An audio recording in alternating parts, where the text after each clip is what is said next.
el fondo. Dijimos era una cuestión más protocolar, era el trimestre que cerraba en junio, estaban todos los números ya cantados y con un poquito de contabilidad creativa ya eso es algo que había cerrado Guzmán. Y de alguna manera también le terminó de dar el broche Sergio Massa cuando viajó a Washington y estuvo con la primera línea de todo el establishment de Washington, con la administración Biden, con Janet Yellen y también con Kristalina Georgieva, el Banco Mundial, el FMI. Estas son las imágenes que llegan en este momento de Nueva York con el presidente Alberto Fernández tratando de encontrar un poquito de relevancia en la gira internacional, porque ya todo lo había cerrado Massa y muchos dicen también en el Ministerio de Economía, bueno, que el presidente no haga olas, digamos, que deje las cosas así, que no haga ningún comentario fuera de agenda. Básicamente porque el presidente de la Argentina es relevante cuando viaja un ministro de Economía técnico, como eran Guzmán y Batakis, y va a dar algún tipo de aval político. Pero eso ya ocurrió con el ministro Massa. Y de hecho esa es la novedad respecto a lo que le ha ocurrido a la administración Alberto Fernández anteriormente. Entonces uno dice, hoy Alberto Fernández no es el eje del poder del Frente de Todos. El eje del poder es Cristina Fernández de Kirchner con Massa, de alguna manera expresando ese pacto político. Esa imagen que estamos viendo de Alberto Fernández antes de entrar a la reunión con Kristalina Georgieva, ¿se corona con qué datos de último minuto? Bueno, mira, el FMI tuvo el gesto de aprobar o dar a conocer la aprobación de las metas del segundo trimestre un rato antes, media hora antes de que inicie justamente este encuentro, con apreciaciones técnicas en el comunicado sobre por qué se termina aprobando. A ver si te parece, vamos a las placas, vamos a revisar textualmente qué dice el comunicado del fondo respecto a esta aprobación que implicará que en el mes de octubre desembolse el FMI hacia la Argentina alrededor de 3.900 millones de dólares que van a llegar para pagar un vencimiento del acuerdo con el fondo de la refinanciación más o menos equivalente. Es decir, claro, esto es permanentemente así. Trimestralmente van llegando desembolsos del FMI que se utilizan para cancelar el préstamo de 44.000 millones de dólares desembolsados en la gestión anterior de Mauricio Macri. Dice el FMI, la mayoría de los objetivos del programa cuantitativo hasta fines de junio, que fue lo que se aprobó, se cumplieron, con la excepción del piso de las reservas internacionales netas. Con lo cual, ahí tenés una señal muy concreta del FMI que dice, a pesar de que al mes de junio no se cumplió con lo que habíamos pactado en marzo sobre cuánto debería acumular de reservas el Banco Central, a pesar de eso, bueno, se aprueba y se va a desembolsar 3.900 millones de dólares. Otra definición, dice, el marco macroeconómico de la Argentina refleja un entorno global más difícil, presiones inflacionarias en curso, acelerándose, endurecimiento de las condiciones financieras por la suba de la tasa de interés y desaceleración del crecimiento. Esto es lo que el FMI ya no está mirando hacia atrás, sino lo que está viendo ahora y hacia los próximos meses. La tercera definición es que por las acciones decididas de parte de Sergio Massa, el nuevo equipo económico, las presiones del mercado se están disipando, las presiones sobre el mercado cambiario, a eso se está refiriendo. Es importante esto porque, bueno, hubo muchas versiones en algún momento de que el FMI estaba reclamando una devaluación. El FMI lo que está viendo es que las presiones sobre el mercado cambiario, después de la asunción de Massa y las medidas que se tomaron, se están disipando, pero no así las perspectivas de menor crecimiento. El fondo dice, este año van a crecer 4%, pero el crecimiento de la economía se va a desacelerar hacia el año que viene y marca, tal cual figura en el presupuesto argentino, un 2% apenitas de crecimiento para 2023. Y por último, se refiere a la inflación, dice el Fondo Monetario, si bien las presiones inflacionarias siguen siendo fuertes, lo que resulta en revisiones al alza del pronóstico de inflación, esto que vimos, Massa dice 95% este año, se espera recién una moderación gradual durante el resto de 2022 y el año 2023. Bueno, lo pasamos directamente y lo conversamos ahora con Mariana Alpoyeto y con Javier Timerman. Lo pasamos directamente en números, ya lo mostramos acá el viernes. Vamos a hablar un poquito de los secretos del presupuesto, qué pasa con la obra pública, qué pasa con las exenciones tributarias, que ahora el gobierno dice que quiere recortar. El que quiere recortar exenciones tributarias en la Argentina desde la década del 90 es el FMI y nunca lo pudo hacer. Ahora vamos a contar cuáles son las exenciones tributarias que hay más allá de lo que pasa con los jueces, con los fiscales, con el Poder Judicial, que obviamente están exentos del pago de impuestos a la ganancia, es una cantidad importante de dinero. Vamos a hablar con Mauricio Alessandro un ratito también del tema atentado a Cristina y del juicio de vialidad. Empezó el alegato de defensa de Cristina Fernández de Kirchner. A ver, los números son muy simples. El gobierno mismo, con los números que puso Sergio Massa en el presupuesto, reconoce 95% de inflación este año. Nosotros decimos, bueno, ese es el piso de inflación este año. Puede ser, pero puede ser un poquito más, puede ser 100%. Pero el propio gobierno reconoce 95% de inflación este año. 60% de inflación el año que viene, que para un gobierno que va a un año electoral y reconoce 60% de inflación, bueno, para cumplir eso tiene que bajar 35 o 40 puntos la inflación de este año.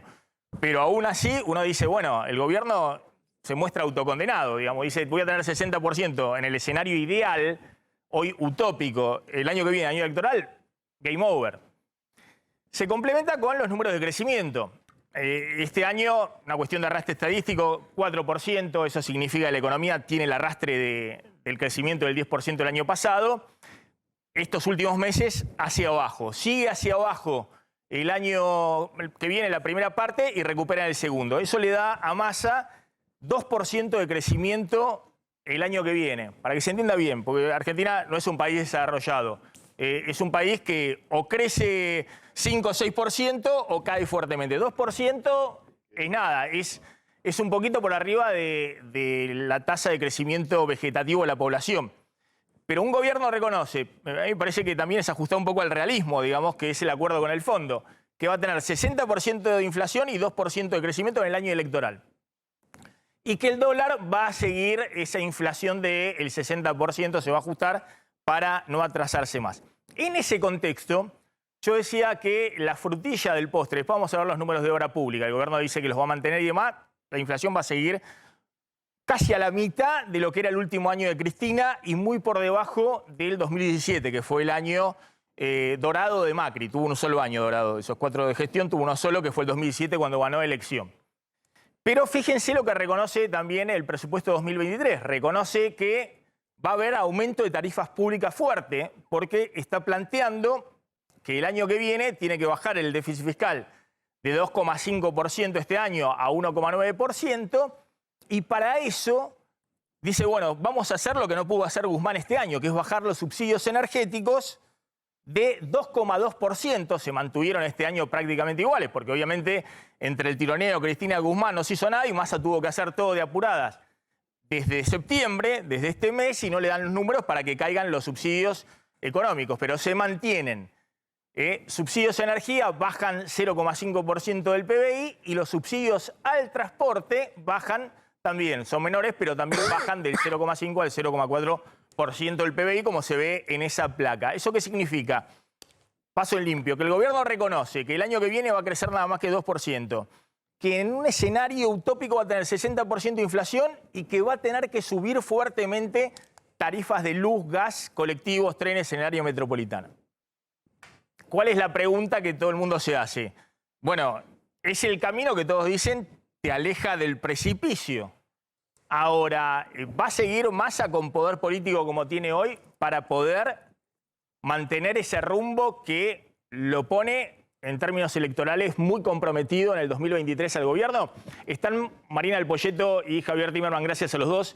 Marina, bueno, ¿cómo estás viendo esta aprobación del FMI descontada, pero sobre todo este sendero que trata de trazar Massa, que además no está exento de riesgo, es decir, no está exento de que en algún momento pueda haber nuevamente una presión sobre el tipo de cambio y sobre todo el dato de la semana pasada, ¿no? 2 meses consecutivos del 7% de inflación, es decir, datos de inflación que se comen todo el poder adquisitivo de los ingresos fijos de la población.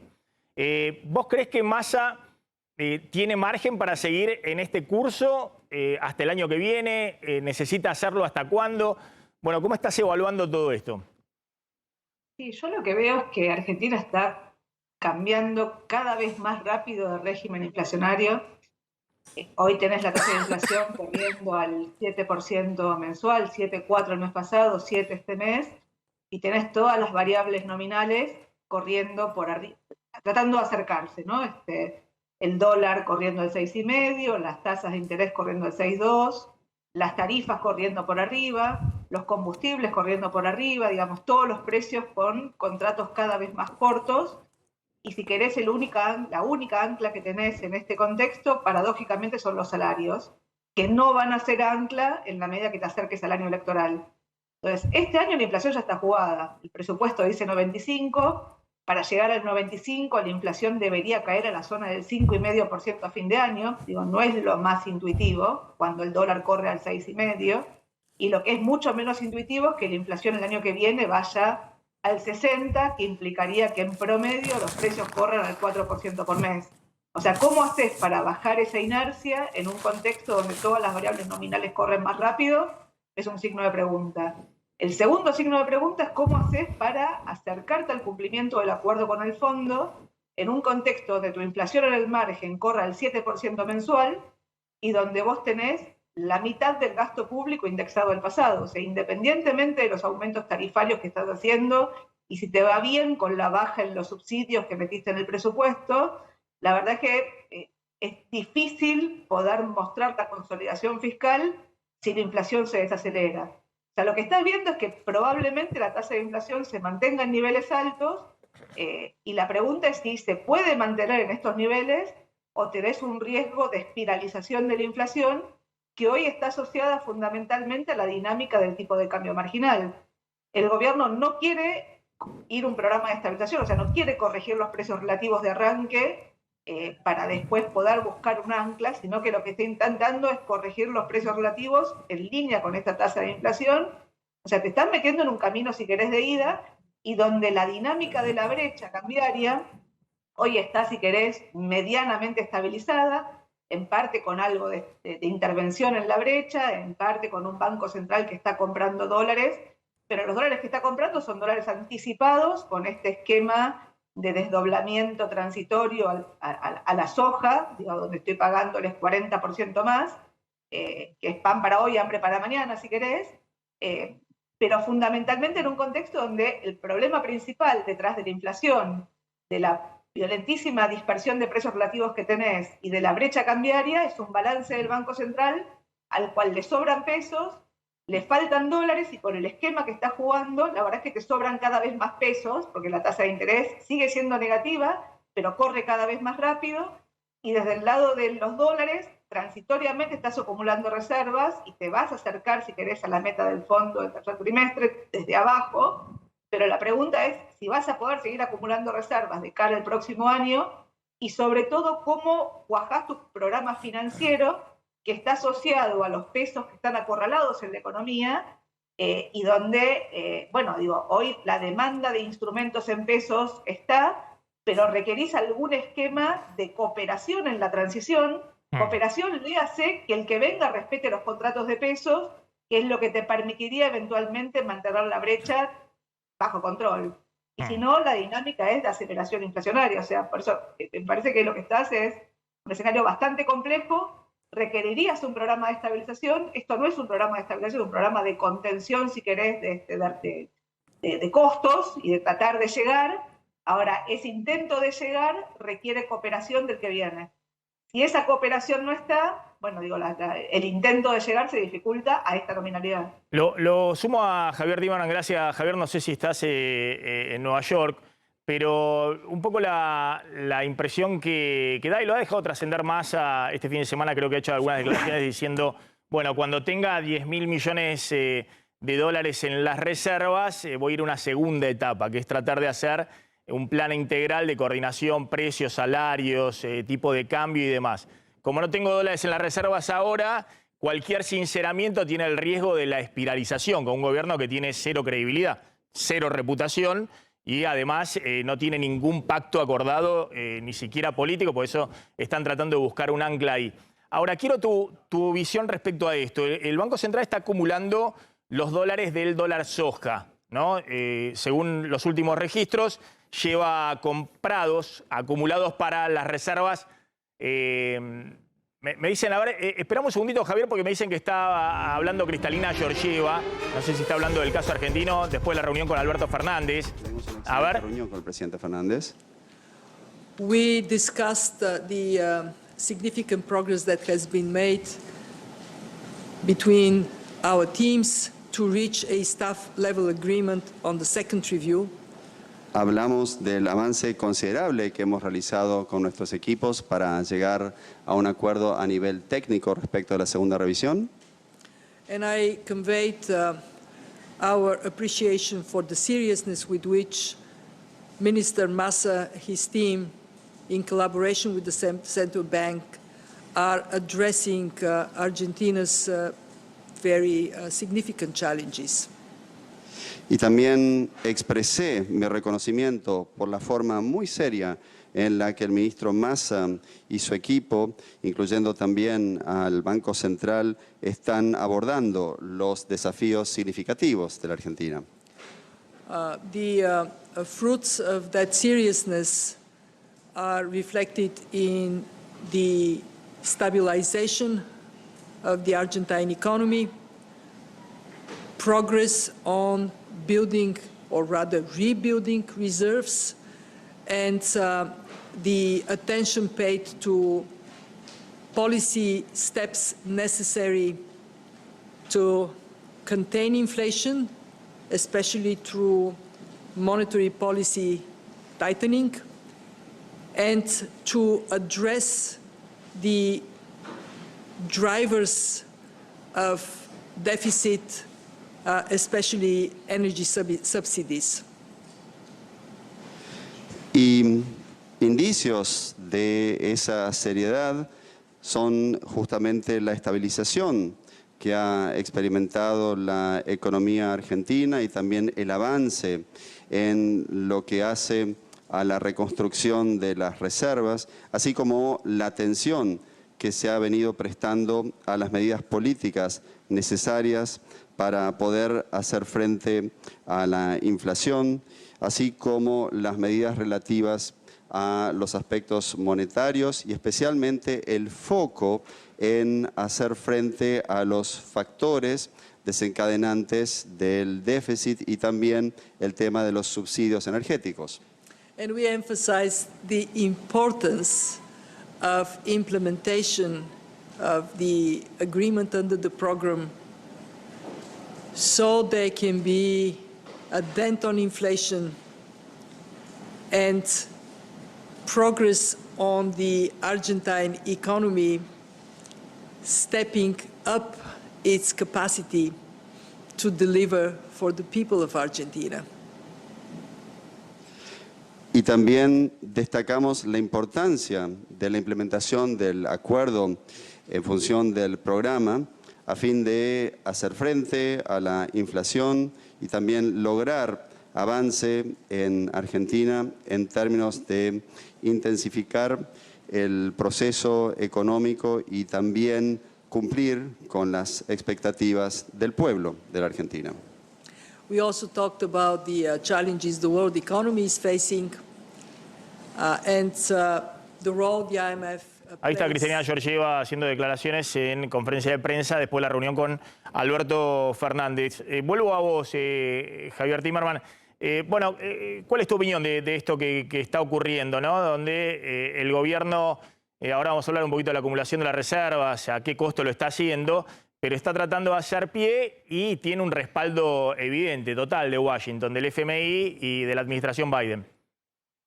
Bueno, parece como si estuvieran en sintonía Marina y Cristalina, ¿no? Porque Marina dio todo un escenario donde habla de los desafíos, los significantes desafíos que la Argentina enfrenta y también de la necesidad de un plan de estabilización, que es lo que se ve que Cristalina también piensa.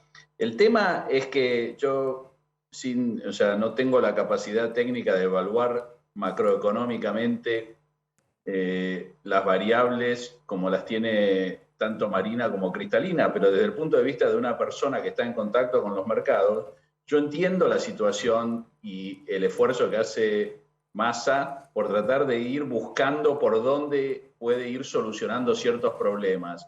Hace un mes y medio nada más se hablaba de que la Argentina se iba a quedar sin dólares, íbamos a ir a la hiperinflación, no había más dólares, no había un solo dólar.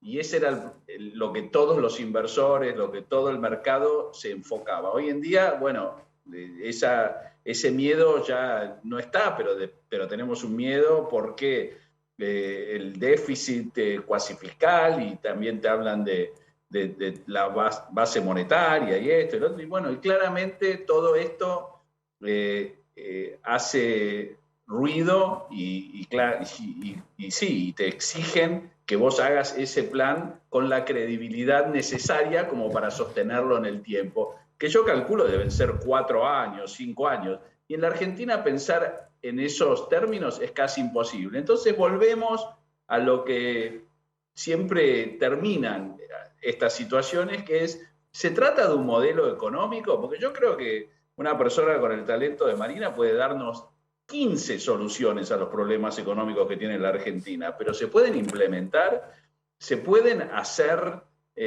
pueden tener continuidad en el tiempo, y los inversores te dicen que no, Javier, que no puede. Javier, a ver, engancho esto con el tema de qué difícil que es hacer política económica cuando tenés cero credibilidad, cero confianza en todos los agentes económicos. Cuento lo que pasó con el dólar soja. El gobierno da un incentivo especial que significa para el kirchnerismo algo sacrílego, digamos, que es darle un subsidio especial, digamos, darle un beneficio especial al sector con el cual estuvo confrontando desde el 2008. Ese dólar soja, 200 pesos, significa que se liquidaron en 10 días hábiles 3.554 millones de dólares, ¿no?, en el mercado de cambio. Venden la soja, y del otro lado el Banco Central emite pesos a 200 pesos. Descontado los dólares que usó el Banco Central para pagar importaciones, que vende el Banco Central dólares y retira pesos, pero los vende a 140 pesos. El neto da que el Banco Central acumuló en menos de 2 semanas casi 2.200 millones de dólares de reservas. Pero para eso, el neto da que la emisión monetaria que tuvo que hacer son 500.000 millones de pesos. Porque, insisto, está emitiendo pesos para comprar dólares a 200 y está retirando pesos pagando el dólar los importadores a 140. De esos 500.000 millones de pesos, obviamente muchos quedan en las manos de los productores de soja, que compran y venden, recordemos, siempre en pesos, digamos, ¿no? Cuando decimos los dólares que ingresaron y demás, es el exportador detrás trayendo esos dólares contra el embarque de esos dólares. A los 15 días tiene que liquidarlo en el mercado local. Ahora, claro, ¿qué está pasando ahora? El dólar contado con liqui de nuevo a 300 pesos y los dólares financieros presionando para arriba. ¿Por qué? Porque, bueno, el productor sojero vendió los pesos, se quedó, entre comillas, vendió los dólares, se quedó con los pesos y con esos pesos, bueno, paga todos los insumos, los fertilizantes y demás, y con el excedente, pese a que el Banco Central le ha dado un menú de opciones, la tasa efectiva anual en plazo fijo al 107%. Dólar link. Dólar link si creen que se va a disparar el tipo de cambio. O UVA si creen que se va a disparar el tipo de cambio y la inflación. Plazo fijo de todo tipo para que se queden con los pesos en el sistema financiero en vez de ir a dolarizar. Bueno, lo cierto es que hay dolarización de nuevo. ¿Cómo ves esa dinámica, Javier, donde, bueno, cualquier cosa que hagas, estás acumulando ciertos dólares en el Banco Central, pero del otro lado no frenás la dolarización? No, exactamente. Entonces tenés problemas con los importadores, tenés problemas con los exportadores, porque ambos ven que esta es una situación no sostenible, como de alguna manera explicó Marina muy bien. Entonces, esta es una dinámica, es un círculo vicioso que del otro lado, en un contexto, no nos olvidemos del contexto global también muy difícil en el que está la economía mundial. O sea, realmente estamos en una situación donde por primera vez en muchísimo tiempo, los bancos centrales del mundo, especialmente la Reserva Federal, está en juego su credibilidad. Y hasta qué punto los bancos centrales no van a decidir que llegó el momento de jugarse y no importa el nivel de recesión que puedan llegar a causar en una economía como la americana. Entonces, en este contexto, la verdad, los inversores se quedan, cuesta mucho pensar que las cosas van a funcionar, y sí, y tenés la brecha y tenés todo este contexto que te dice que es muy difícil contener los dólares y no tenés sponsorship para el peso. Entonces, ¿qué haces? Vas solucionando problemas y se te van abriendo otros. Entonces, yo no sé hasta qué punto se puede encarar los problemas que tiene la Argentina, especialmente relacionados con el tipo de cambio, que hoy es lo que más importa a los inversores, así como antes era la reserva, pero el tipo de cambio se puede controlar sin un plan de muy largo plazo. Acordado políticamente. Sí, exacto. Ahora, cierro con vos, Marina, una reflexión final respecto a esto que estábamos hablando. Sí, a ver, Argentina, igual que todos los países de América Latina, en los 80 tuvo procesos de alta inflación y el resto de la región, sacando Venezuela, estabilizó. Argentina también estabilizó en los 90.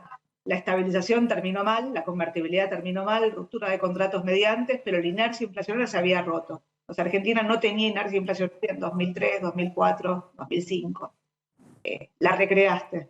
Estás construyendo un monstruo y ese monstruo está creciendo a una velocidad cada vez más rápida. O sea, en los últimos 5 meses pasamos de una proyección de inflación del 60 al 70, al 80, al 90, al 100 y podemos seguir subiendo. O sea, la demanda de pesos está reventada y tenemos un cepo gigante para tratar de estabilizarla con los problemas que tiene. O sea, un banco central sin reservas, que si compra reservas son caras, y un banco central que para tratar de sostener la demanda de pesos está creando pesos a un ritmo cada vez más rápido, para comprar reservas caras, pero fundamentalmente por la tasa de interés. Entonces lo que digo es, esto no es un programa de estabilización. Coincido con lo que dice Javier, un programa de estabilización requiere horizonte y requiere gobernabilidad. Y horizonte y gobernabilidad es lo que en la Argentina nunca aparece porque siempre estás pensando en la próxima elección. Claro. Hoy el gobierno está pensando en la próxima elección y está, si querés, buscando algo más parecido a lo que fue un plan primavera, que buscar, que encontrar una solución, digamos, al problema inflacionario. O sea, requerís decisiones de más largo plazo y hoy no están. Devaluar de la forma en que estás devaluando, con un dólar de exportación más caro que el de importación, es costosísimo.